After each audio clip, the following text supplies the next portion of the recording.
Hello, Sazama. My name is Joan. I'm a poem performer and a spoken word minister. I believe God has sent me into this world for a great purpose. By the grace of God, I trust God to help me fulfill my purpose and destiny. Every destiny needs different people to drive and achieve it. I want you to do only 3 things for me. Number 1, go to YouTube and search for Jatem Global Network. Number 2, click the subscription button. Number 3, like, share, and send your comments. That is where I'll be uploading all my poems and spoken words from time to time. And I'll be so glad if you can do that for me right now. Thank you. God bless you.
I have a burden in my heart.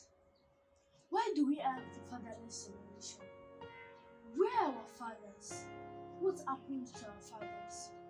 Or maybe before I go on, I need to give a definition of who a father should be. A father is a man who, either by biological birth, adoption, or even proxy, is responsible for the nurturing, providing and caring for, inspiring, leading and grooming a child or children as the case may be. A father plays such a crucial role in a child's life.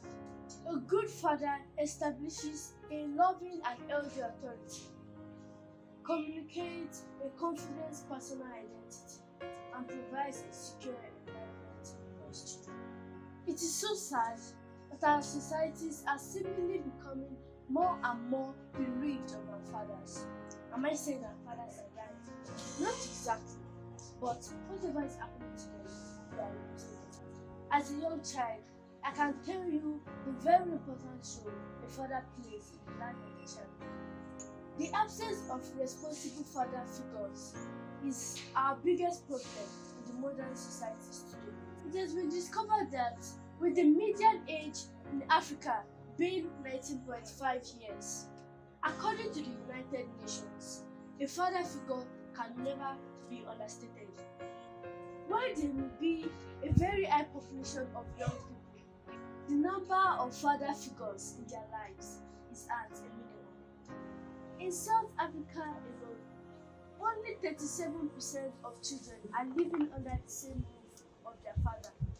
Kenyan women have a 59.5 chance of being single mothers, according to a Pan-African research done by 2 Canadian sociologists. Fatherlessness is a worldwide issue, with statistics from the US Department of Health showing that 63% of youths who commit suicide are fatherless.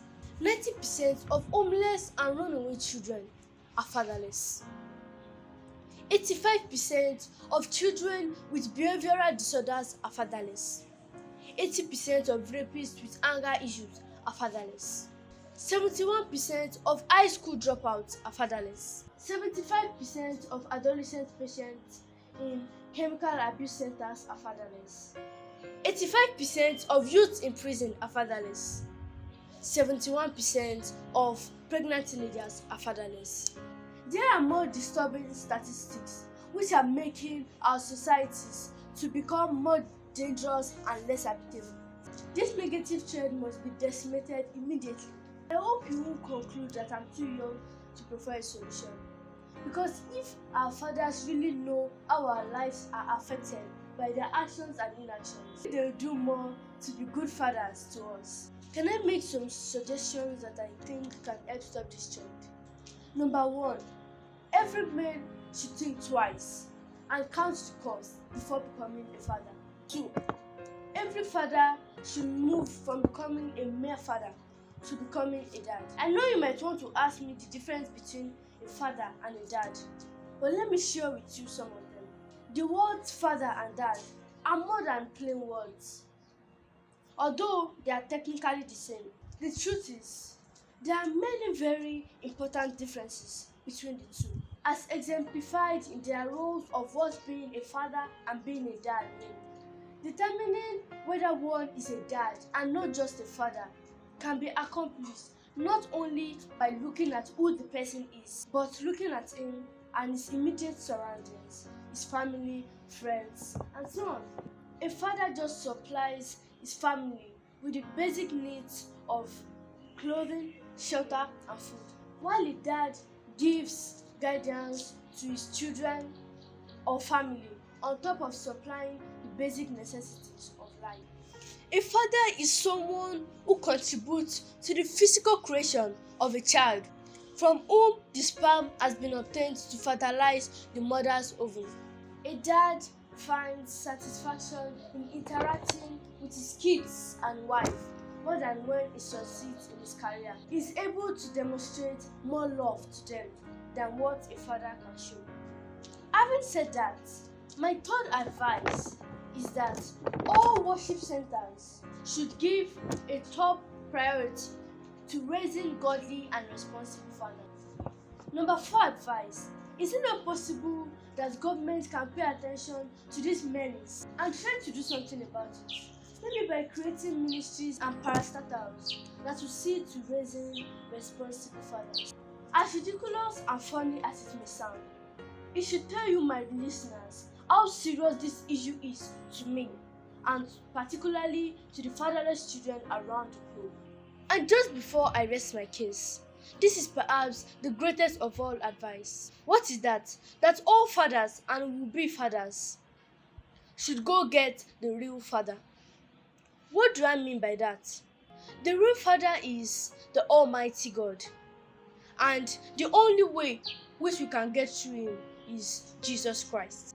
I strongly advise that all fathers, and indeed everyone, should have a relationship with Jesus Christ, who can connect them to the real father. In all honesty, I've never seen someone who is in a good relationship with Jesus Christ that is not a good father.